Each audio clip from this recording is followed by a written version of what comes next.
নজরে এসছে আমার ভাইপো পড়ে গেছিলো, পড়ে গিয়ে দেখে সমস্ত বালতি ফালতি কিছুই নেই।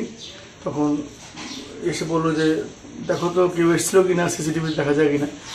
তো অনেক চালানোর পর দেখা গেলো একটা লোক গামছা মাথায় দিয়ে আর নীল শার্ট পরা ঢুকছে, ঢুকে তারপরে এদিকে তাকালো, তাকানোর পরে এদিকে গ্রিল খোলা ছিল, গ্রিলে উঠলো উপরে। বেশ কিছুক্ষণ পর দেখি মাথায় সমস্ত বালতিগুলো নিয়ে বেরিয়ে গেল। তখন আমিও আসিনি, ওরাও কেউ দেখেনি ব্যাপারটা। তো এইভাবে যদি চুরি হয় দিন দুপুরে তাহলে তো মুশকিল। এখানে পাশে নতুন বাড়ি হয়েছে, তারাও এখন আসেনি। ফলে একদিন রাত্রিবেলাও চোর টর্চ মেরেছে।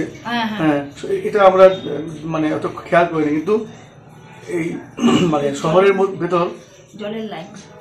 এরপরে আজ দেখলাম সকালবেলা উঠে আমাদের জলের যে পাম্পের যে সুইচ, এই যে প্লাগটা খোলা।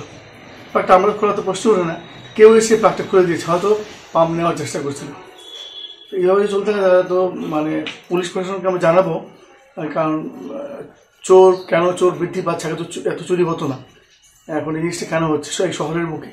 নিরাপত্তাহীনতা এই অর্থে না, চোর তো জনবহুল জায়গায় যায় না, দেখে যে লোকজন দেখতে পায় না, সেখানে চোর চুরি করে।